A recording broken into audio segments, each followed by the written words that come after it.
кибер аюулгүй байдал ноцтой болоод байгааг бид нар бүгдээр харж байгаа. Тэгээд энэ маш олон халдлагууд маш их нэмэгдээл байгаа. Тэгээд энэ кибер аюулгүй байдалд энд за хөгжлийн төлөвлөгөөний хөтөлбөр 4-5-ын 4 дээр кибер аюулгүй байдлыг үндэсний стратеги хэрэгжүүлнэ гэж орсон байгаа. Тэгээд үндсэн хариуцагч нь цахим яам гэж байх юм. Энд чинь ганц цахим яамны ажил биш шүү дээ. Чи кибер аюулгүй байдлын тухай хэлээрэй. Кибер аюулгүй байдлын зөвлөл гэж ерөнхий сайдын доор байгаа. За үүн дээр Батлан хамгаалах яамны харьяа байгууллага, Тагнуулын ерөнхий газрын харьяа байгууллага, цахим яамны харьяа байх ёстой. Гэтэл ганцхан цахим яамн дээр үндсэн хариуцагчаар нь нийт төсөв төрч 38.8 тэрбум гэдэг төсөв тавьсан байх юм. Тэгээ энэ Батлан хамгаалах яамн дээр байгаа энэ арми сэртийн асуудлын төсөв хүндэрсэн байгаа. Нодон бол яриад ороогүй. Тэгээ энэ яга орж ирэхгүй байгаа юм бэ? Хоёрдугаарт за яг тусгай чиглэл үргээр тусгай хяналтын дээдээр ороод нат цэрт буюу тагнуулын төсөв орсон байгаа. Энэ Батлан хамгаалахын кибер аюулгүй байдлын төсвийг яагаад тусгайгүй байгаа юм бэ? Энэ бас яагаад цахим яам байгаа юм бэ гэдэг нэгдүгээр асуулт тавьмаар байна. За хоёрдугаарт яг энэтэй уялдаад үндэсний кибер халдлагаас хамгаалах үндэсний төлөвлөгөөг засгийн газар батална гэсэн төрөний хурал дээр асуугаад гаргаж өгөөгүй боловсруулж гэсэн энэ хаана боловсрогдож байгаа вэ? Хизээ гарах вэ? Тэгэхгүй бол одоо бид нар Монгол улсын мэдээллийн аюулгүй байдал улам бүр алдагдж байна. Хоёрдугаарт нь тодруулга асуух гэсэн энэ хууль зүйн яамн дээр дроны үйлдвэрлэл барих төсөв тавигдсан байгаа. Батлан хамгаалах яам дээр бас дроны үйлдвэрлэл баригдах төсөв тавигдсан байна. Энэ хоёр үйлдвэр маань хоорондоо уялдаатай ажиллаж байгаа юу? Монгол улсад өөрөө боловсон хүчин болоод технологийн багтаамж бүтэмж маш багттай. Тэгэхээр хоорондоо уялдаатай ажиллаж байгаа юу? Эсвэл тусдаа үйлдвэрүүд хийх гээд төлөвлөсөн байгаа юу? Нэг нь хууль зүйн яамны дор, нэг нь Батлан хамгаалах яамд. За 3 дахь асуулт. Үндэсний аудитаас энэ төрийн аудитын байгууллагын цахим шилжилтийг 4 тэрбум төгрөгөөр гадаадын тусламжаар хийнэ гэж байна.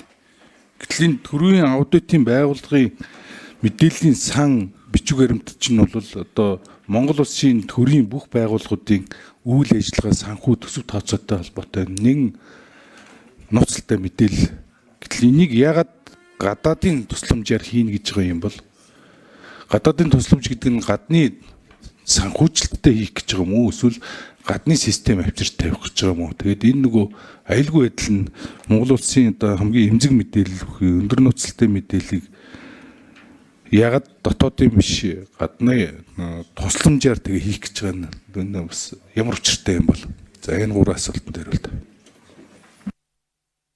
Батлан хамгаалах яамны төрийн нэрийн бичгийн дараа ганвыг. За энэ манай кибер командтай холбоотой зардлын асуудал бол цахим яам дээр санал нь энэ дээр орцсон явж байгаа. Яг манай дээр бол салж бол тусаагүй байгаа. За дорооны үйлдвэрийн талаар 25 оны төсөв дээр суусан одоо зардлаараа бид бол дороо үйлдвэрлэх ажлыг бол эхлүүлээд явж байгаа. Төслийг нь бол хийж байгаа. Мөн одоо гадны зээл тусламжаар бас асуудал бол яригдчихэж байгаа. Тэрийг бол танд бас тусна. Одоо хөргүүлээ. Өндөр гишүүний асуулт дээр бол Эрдэнэт эдийн засгийн хөгжлийн яам. Саяны тэр юун дээр бол ер нь нэг улс хөгжлийн жилийн төлөвлөгөө боловсруулахад биднэрт баримжаагаар нэг 900 орчим төсөл арга хэмжээний санал ирсэн. Тэр хуулийн шалгуур заалтуудаар үндслээр зарим нь хасагтаад ирүүлсэн яамдуудын саналын үндслээд зарим нь үндсэн эсвэл зарим төсөл арга хэмжээг нэгтгэх байдлаар ингээд явж байгаа. Саяны кибер аюулгүй байдал дээр бол яг одоогийн хөгжлийн бодлого дээр жилийн төлөвлөгөөн дээр захим яам үндсэндээ хариуцахаар ингээд явж байгаа. Дорооны үйлдвэрлэл бол миний ойлгосноор бол 2 тусдаа ажил яригдж байгаа. Энэ 2 тусдаа үйлдвэр юм бэл гэж ойлгосон. Тэмчээс 2 тусдаа заалт ороод явж байгаа. Харин тэр нөгөө төсөв нь яагаад зөвхөн цахим яам дээр очсон бэ гэдээ асуухаар эргээд хариулаад ах юм. Тэрийг л хариулт юм байна. Энэ Батлан хамгаалахын кибер командл дээр яагаад төсөв тавигдахгүй байгаа юм бэ? Яагаад ганцхан цахим яам хариуцагчаар тавьчаад байгаа? Энэ чинь ерөнхий хариуцагч нь бол кибер аюулгүй байдлын зөвлөл шүү дээ. Тэгэхээр энэ төсвийг одоо Батлан хамгаалахын яамрыг кибер командл руу хуваарлах асуудлыг нь яаж процессын хувь цахим ямар хийчихэр яаж хийх юм бэ? Энэний хариултыг ерөөсөө авсангүй.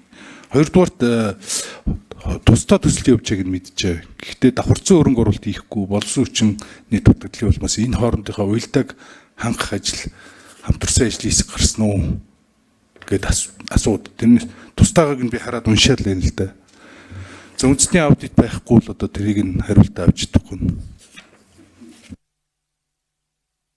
За бид жилийн төлөвлөгөөн дээр ирсэн саналаар бол ингээд тусцсан байгаа. Тэгэхээр бид нэр буцаад яг засаг дотор батлан хамгаалах яам болон нөгөө ирүүлсэн саналуудтай ихэж бид ярилцаад танд саналаа буцаад хүргүүлье. Уялдааг хангах тал дээр таны энэ саналыг бид тэр төсөл хэрэгжүүлэх төвшөнд нь анхаарал ажиллая. 26-ны энэ хөгжлийн хөтөлбөртэй холбогдлолтойгоор одоо энэ Монгол Улсын засгийн газар хиймлээ явах биг дата за энэ хөгжлийн хөтөлбөр дээр маш олон зүйл заалтаар бүх реформ дээр төрийн процессын дахин инженерчил бүтээмжийг сайжруулах, цахимжуулах гэж төсөл заалтууд байгаа. За би өөрөө их хурал дээр тэр ажлын хэсгийг ахалж байгаа учраас нөхцөл байдлыг сайн мэдж байгаа. Тэгэхээр нэг асуудлыг л ерөөсөө бид анхаарахгүй байгаа тань. Бид нар бүх юмаа цахимжуулаад нээлттэй болгоод урагшаа явах гэж байгаа зөв. Гэхдээ энэ кибер аюулгүй байдал гэдэг асуудал буюу суур дэд үтц, зөөлөн дэд үтцийн асуудал дээр ерөөсөө анхаарахгүй, ойлголтгүй байна. Гишүүдч ойлголтгүй байна. Олон нийт ч ойлголтгүй. Энэ тэгэхээр бид нар урагшаа явахын тулд энэ заавалчгүй одоо төмөр зам барихын тулд дэр мод тавих хэрэгтэй адилхан кибер аюулгүй байдалтай онцгой анхаарах хэрэгтэй байна. Тэгж энэ дээрээ төсөв тавиад боловсон хүчнээ бэлтгэхгүй бол бүх мэдээллээ улстайгаа өргөнтэйгээр задгаа тавьчих гээд байна. Тэгэхээр энэ батлан хамгаалах яамн дээр би сая тодруулах хийлээ. Тэр кибер командлын төвийн башингийн төсөв уулна өгсөн юм бэ. Эдийн засгийн хөгжлийн яам дээр яагаад хасцсан юм бэ? Тэрийг оруулахыг хүсэж байна. За би зарчмын зөрүүтэй санал гаргана. За дахиад тэр нэг кибер командлын лицензийн асуудал ноднонгоос хойш хэрэгтэй шийддэггүй.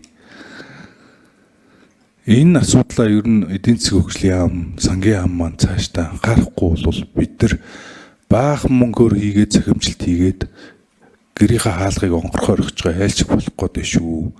Энэ дээрээ анхаараасай гэж хүсэж байна.